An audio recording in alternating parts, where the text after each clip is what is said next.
ஒரே இந்தியா, ஒரே தேர்தல், ஒரே அந்த ஒரு கொள்கையை கொண்டு போகிறதுல இந்த பிஜேபிக்காரங்க ரொம்பவும் தீவிரமான ஒரு அணுகுமுறையை இப்போ கையில் எடுத்துக்கிட்டு இருக்காங்க.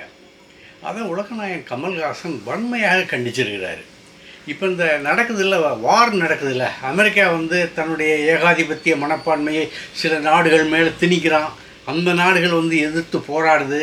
இதனால் வந்து பெட்ரோல்லாம் நமக்கு பற்றாக்குறையாக இருக்குது, கேஸ் கிடைக்கல.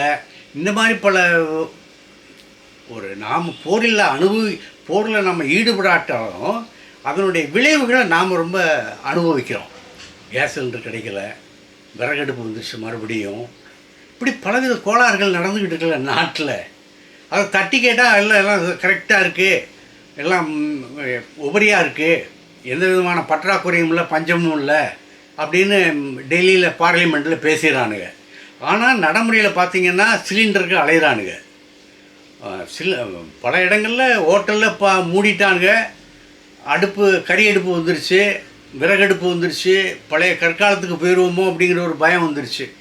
ஆனால் இங்கே பிஜேபிக்காரன் அதெல்லாம் இல்லை, ஒழுங்காக இருக்குது, எக்ஸ்ட்ராவாக இருக்குது, அப்படி இப்படிலாம் கதையை விட்டுக்கிட்டு இருக்காங்க.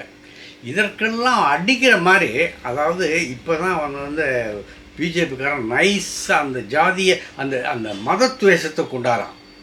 இப்போ அந்த மதத்துவேஷத்தை கிளப்புறான்.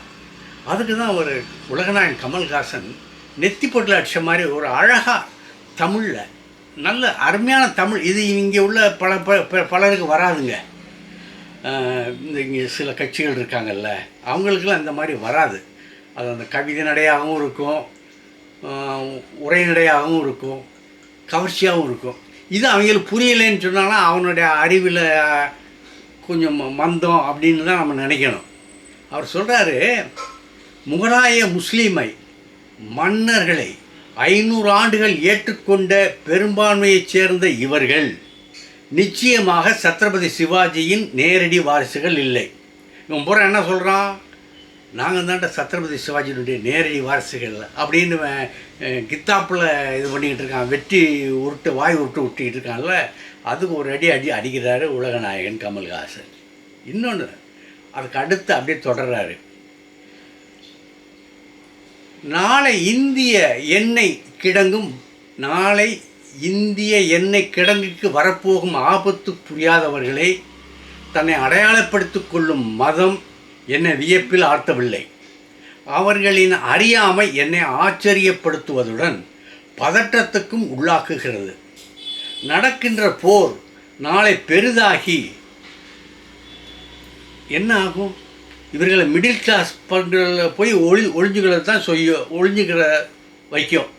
அங்கே போய் பங்கரில் அந்த பதுகுக்குழியில் போய் ஒழுங்கிக்கிட்டு ஒய்ஃபை ஒர்க் பண்ணுதா அப்படி இப்படின்னு பார்த்துக்கிட்டு அதை அந்த மாதிரி பண்ணுவான்.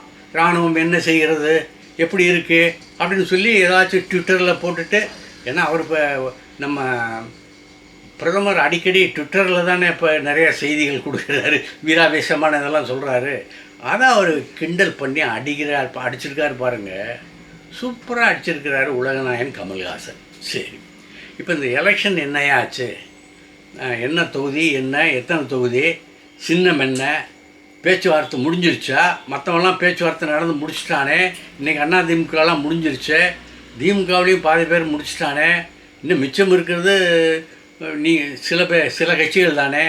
அதாவது நம்ம விஜயகாந்த் கட்சி இருக்குது, சிபிஎம் இருக்குது, நம்ம மக்கள் நீதி மையம் இருக்குது. இவ்வளோ கட்சிகள் தானே, இன்றைக்கி முடிஞ்சிடுமா அப்படின்னு சில பேர் கேட்குறாங்க. நாளைக்கு நல்லது நடக்குங்க. இப்போ என்ன, அந்த திராவிட முன்னேற்ற கழக கூட்டணியில் நடந்த ஒரு தப்பு என்னன்னு சொன்னால், இந்த தேமுதிகவை வந்து உள்ள அணிக்குள்ள கொண்டாந்தது.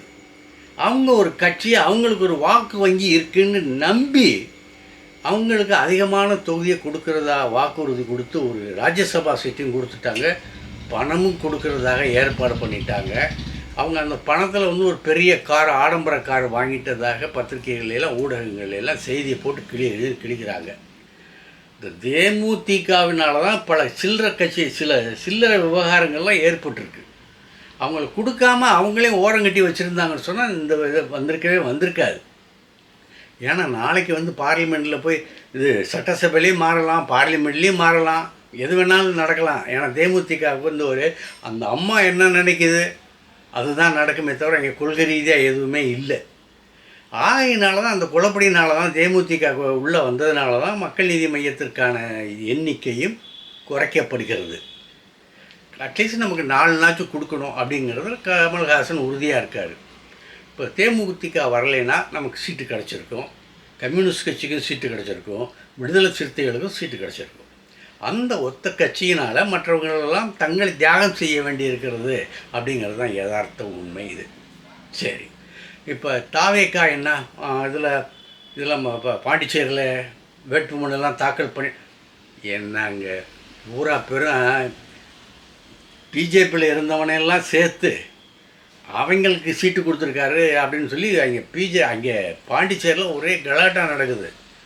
அது மாத்திரம் இல்லை, சீட்டுக்கு காசு கேட்குறாங்க, கோடிக்கணக்கில் கேட்குறாங்க அப்படின்னு புஷி ஆனது மேலே வேறு குற்றப்பத்திரிக்கையை வாச்சிக்கிட்டு இருக்காங்க.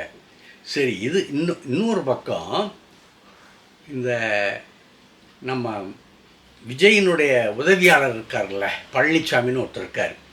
அவர் ஒரு படக்கம்பெனி வச்சுருக்கார். அந்த படக்கம்பெனியை பற்றி பலான செய்திகள் எல்லாம் படீர்னு வெடிச்சுக்கிட்டு வருது. நம்பவே முடியலை, இவ்வளோ அக்கிரமம் இங்கே நடக்குதா அப்படின்னு.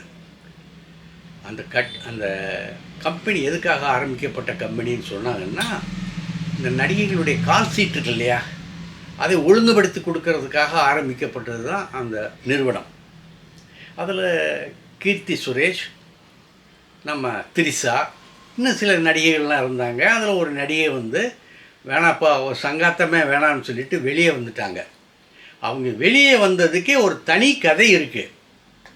தன்னை தவறாக பயன்படுத்த பார்த்தாங்கன்னு அந்த அம்மா சொல்லாமல் சொல்லிவிடுச்சு. இந்த வேலையும் அந்த நிறுவனத்தில் நடக்குது.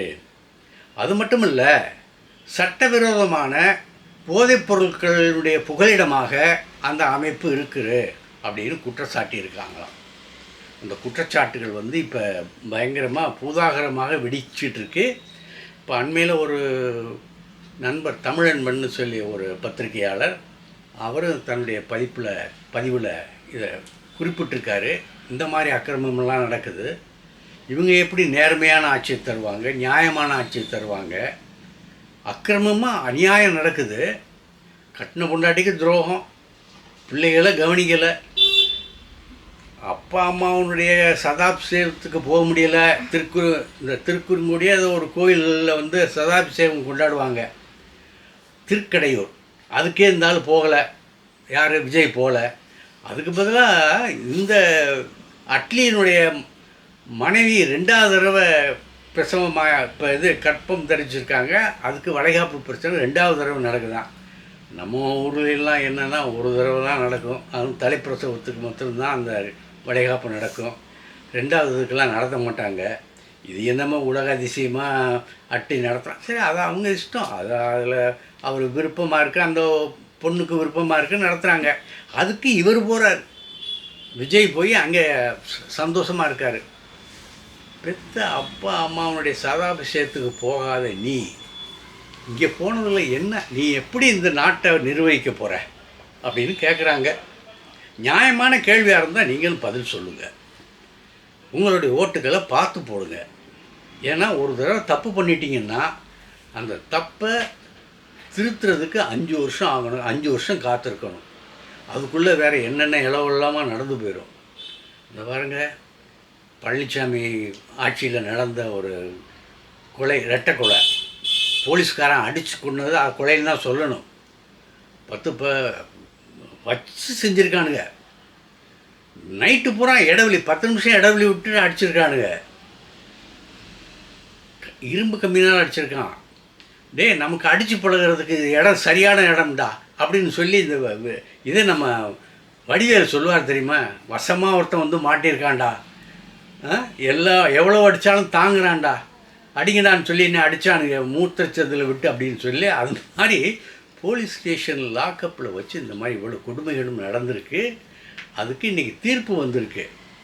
பழனிசாமி ஆட்சியில் நடந்ததுக்கு இன்றைக்கி தீர்ப்பு வந்திருக்கு. 5 வருஷம் கழித்து தீர்ப்பு வந்திருக்கு. என்ன தண்டனைங்கிறது நாளைக்கு சொல்லுவார் போல இருக்குது, அல்லது அடுத்த தீர்ப்பில் சொல்லுவார் போல இருக்குது. இப்போ 9 பேருமே குற்றவாளிகள் அப்படின்னு சொல்லி தீர்ப்பு சொல்லியிருக்காரு. ஆக இந்த மாதிரி நாடு குட்டிச்சவராகி வேறு எங்கெங்கேயோ போய்கிட்டு இருக்க நிலையில் நம்ம வரக்கூடிய தேர்தலில் சரியான முறையில் ஓட்டு போட்டால் தான் நம்மை நாமே பாதுகாத்து கொள்ள முடியும். அந்த நம்பிக்கையோடு உங்களிடமிருந்து விடைபெறுகிறேன். நாளை சந்திப்போம். இந்த வீடியோ உங்களுக்கு பிடிச்சிருந்தா லைக் பண்ணுங்கள், கமெண்ட் பண்ணுங்கள், ஷேர் பண்ணுங்கள், சப்ஸ்கிரைப் பண்ணுங்கள்.